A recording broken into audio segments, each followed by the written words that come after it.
Hello students, welcome channel सब कुछ no. आज आप लोग पढ़ेंगे एनसीईआरटी क्लास 11 मैथ का प्रश्नावली 1.2 के लिए इंट्रोडक्शन। इससे पहले वाले पार्ट में आप लोगों ने प्रश्नावली 1.1 का पूरा कंप्लीट पढ़ाई किया था। तो अगर आप लोग चैनल पर नए हैं, चैनल को सब्सक्राइब करिए, वीडियो को लाइक करिए और ज़्यादा से ज़्यादा शेयर करिए ताकि सभी लोग आसानी से ऑनलाइन पढ़ाई कर सकें। देखिए, प्रश्नावली 1.2 को सॉल्व करने के लिए उसके इंट्रोडक्शन में सबसे पहले आप लोगों को कुछ डिफिनीशन जानना जरूरी है, फिर आप लोग बाद में प्रश्नावली को सॉल्व कर सकते हैं। बिना इंट्रोडक्शन को समझे आप लोग प्रश्नावली को सॉल्व नहीं कर पाएंगे। तो आप लोग शुरू से लास्ट तक एक एक बातों को समझिएगा ताकि इंट्रोडक्शन आसानी समझ में आ सके। वीडियो पर आप लोग लास्ट तक बने रहिएगा, तभी सारी बातें समझ में आएंगी। तो देखिए, अब इसमें आप लोगों को सबसे पहले जानना है रिक्त समुच्चय। इसी रिक्त समुच्चय को शून्य समुच्चय भी कहा जाता है।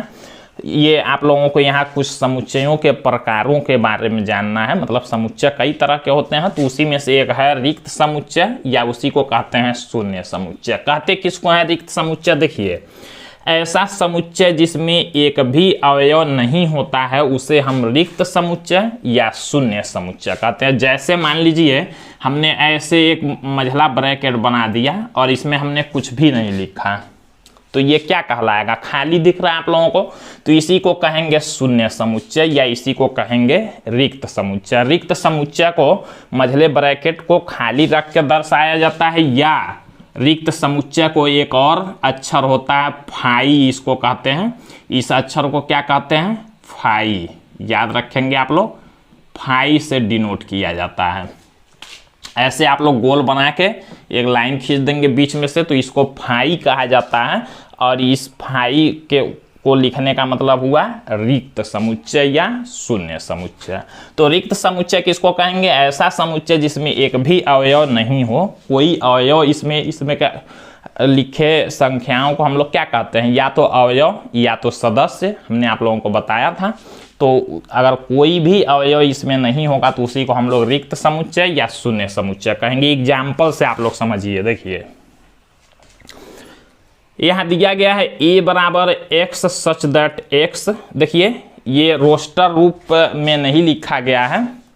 आप लोग जानते हैं रोस्टर या सारणीबद्ध रूप होता है एक, और एक समुच्चय निर्माण रूप। तो ये समुच्चय निर्माण रूप में लिखा गया है a इक्वल x। अब x क्या है? देखिए, किसी उच्च माध्यमिक विद्यालय की कक्षा 11 में अध्ययनरत विद्यार्थी है। अब कह रहा है कि ये देखना है ये रिक्त समुच्चय है कि नहीं है। क्या कहा गया है? a बराबर x सच दैट x किसी उच्च माध्यमिक विद्यालय की कक्षा 11 में अध्ययनरत विद्यार्थी है। तो ये देखिए, समुच्चय का हमने परिभाषा आप लोगों को बताया था। वस्तुओं के सुपरिभाषित संग्रह को हमने बताया था, समुच्चय कहते हैं। तो देखिए, ये सुपरिभाषित है। x क्या है? कह रहा है 11 में अध्ययनरत विद्यार्थी है। तो 11 में जो विद्यार्थी पढ़ते होंगे वो फिक्स है, उसको हम लोग समुच्चय कहते हैं। तो ये रिक्त समुच्चय नहीं हुआ, क्यों? अच्छा, 11 में जो पढ़ते हैं बच्चे, तो रिक्त समुच्चय नहीं हुआ। तो इसको हम लोग कैंसिल करते हैं यहाँ, मतलब ये रिक्त समुच्चय नहीं है। दूसरा वाला देखिए, यहाँ पर ये पहला वाला हो गया, दूसरा, तीसरा, चौथा, पांचवा, छठवां। अब देखिए, दूसरे नंबर में b इक्वल दिया गया x। अब x क्या है? x सच दैट x वर्तमान में कक्षा 10 और 11 दोनों में अध्ययनरत विद्यार्थी। अब देखिए, कहा है कि कक्षा 10 और 11 दोनों में एक ही विद्यार्थी क्या है? कक्षा 10 में भी पढ़ता है, कक्षा 11 में भी पढ़ता है। तो ये संभव नहीं है। कोई भी विद्यार्थी या तो कक्षा 10 में ही पढ़ेगा या तो कक्षा 11 में। यानी कि जो समुच्चय हुआ ये क्या है? रिक्त समुच्चय हुआ। मतलब कोई ऐसा विद्यार्थी नहीं होगा कि जो दोनों में होगा, एक में नहीं है, या तो कक्षा 10 ही में होगा या तो कक्षा 11 में होगा। तो इसी को हम लोग कहेंगे, देखिए, रिक्त समुच्चय। तीसरा देखिए, दिया गया c equal x such that. अब x क्या है? देखिए, 1 से बड़ा और 2 से छोटा x एक प्राकृतिक संख्या। प्राकृतिक संख्या है, देखिए, किसको कहते हैं आप लोग? 1 2 3 4 5 ऐसे ये सब प्राकृतिक संख्याएं होते हैं। लेकिन कहाँ है? x एक प्राकृतिक संख्या है, लेकिन कैसा प्राकृतिक संख्या? 1 से बड़ा, देखिए, और 2 से छोटा। तो 1 से बड़ा और 2 से छोटा कोई प्राकृतिक संख्या होता ही नहीं है। इसका मतलब ये भी क्या हुआ? रिक्त समुच्चय हो गया। फिर देखिए, d इक्वल दिया है x such that x square. इसका मतलब क्या हुआ? स्क्वायर।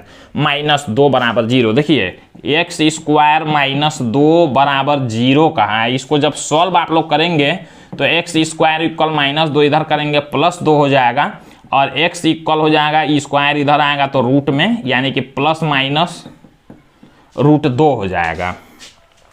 तो कहा है एक्स स्क्वायर माइनस 2 जो है बराबर 0 एक परिमेय संख्या। ये देख सकते हैं आप लोग, प्लस रूट 2 और माइनस रूट 2 परिमेय संख्या नहीं होता है, इसको परिमेय संख्या कहा है, यानी कि ये भी क्या है, रिक्त समुच्चय हो गया। फिर देखिए E equal x such that x संख्या 2 से बड़ी एक सम अभाज्य संख्या। देखिए अभाज्य संख्याएं कहते हैं हम लोग जो संख्याएं अपने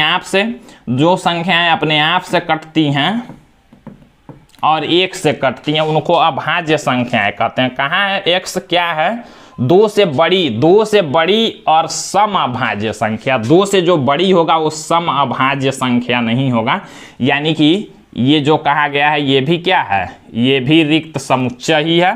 फिर देखिए यहाँ x such that x square equal 4x एक क्या है, विषम।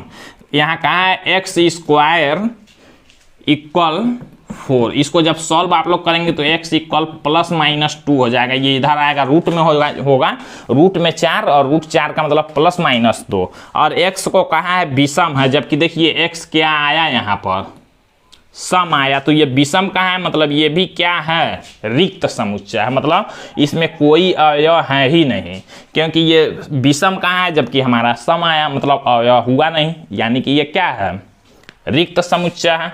तो उम्मीद है आप लोगों को ये रिक्त समुच्चय समझ में आ चुका होगा।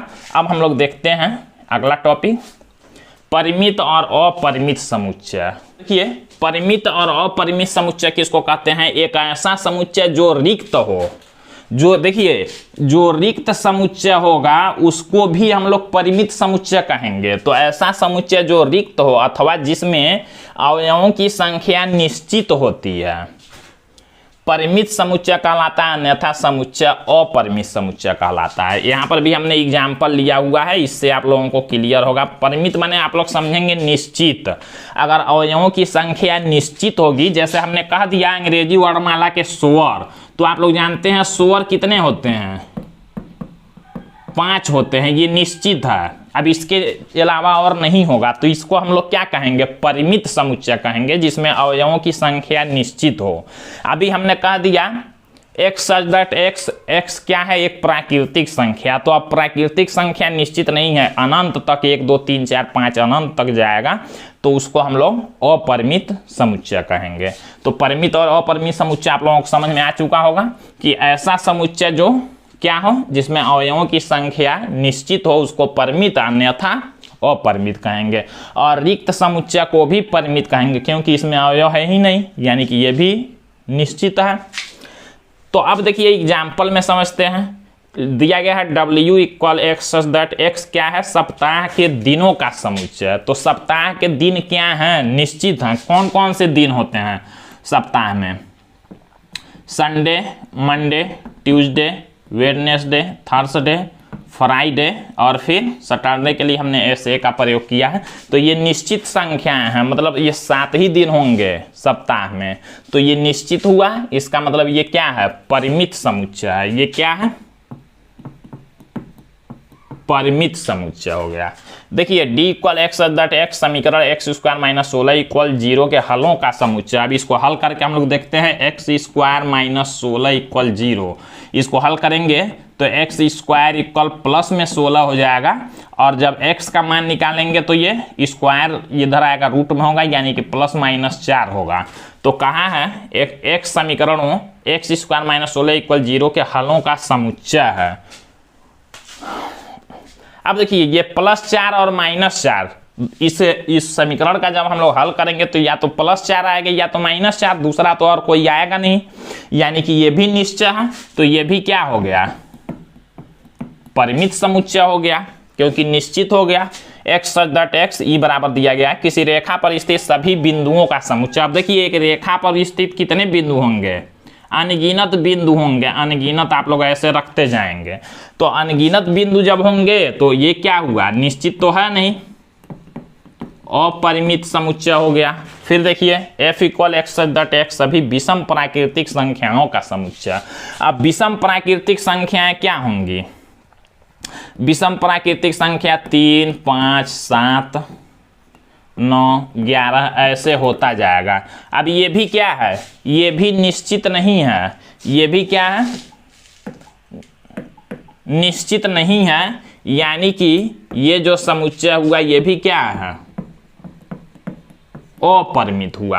अपरिमित समुच्चय को दर्शाने के लिए हम लोग देखिए 3 डॉट का प्रयोग कर देते हैं। जैसे 3, 5, 7, 9, 11 भी और भी संख्याएं होंगी, अनंत संख्याएं होंगी, तो 1, 2, 3 डॉट कर देंगे, 3 ही डॉट का प्रयोग करेंगे, तो इसका मतलब अब ये अपरिमित समुच्चय कहलाएगा।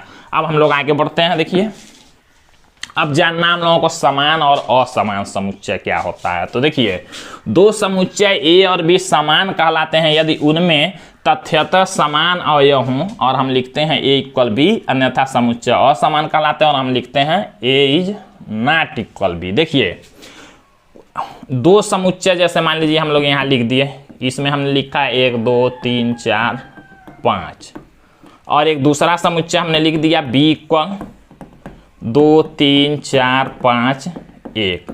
हम लोग देखते हैं क्या जो अवयव इसमें है वही सेम अवयव इसमें भी है। तो आप लोग देखेंगे तो 1, 2, 3, 4, 5 इसमें भी, 1, 2, 3, 4, 5 इसमें, दोनों जो ये समुच्चय हैं उसमें के अवयव सभी बराबर हैं। तो वही कहा है ए और बी समान कहलाते हैं कब, यदि उनमें तथ्यतः समान अवयव हैं। देख सकते हैं आप लोग दोनों में समान अवयव हैं, तो इसको हम लोग क्या लिखेंगे, समान अवयव, समान समुच्चय को हम लोग लिखेंगे ए इक्वल बी। अगर समान नहीं होंगे, जैसे मान लीजिए एक समुच्चय हमने लिखा ए इक्वल 1, 2, 3 और दूसरा हमने लिखा बी इक्वल 2, 3, 4, अब ये दोनों में समान अवयव नहीं है तो हम लोग लिखेंगे ए इज नॉट इक्वल बी, मतलब समुच्चय ए समुच्चय बी के बराबर नहीं होगा। उम्मीद है आप लोगों को ये सभी इंट्रोडक्शन समझ में आया होगा। वीडियो पर अगर पहली बार आए हैं हम लोग तो वीडियो को लाइक और चैनल को सब्सक्राइब जरूर कर लीजिएगा। फिर मिलते हैं हम लोग अगले वीडियो में इस प्रश्नावली 1.2 के क्वेश्चन के साथ। तो आज के लिए बस इतना ही, धन्यवाद।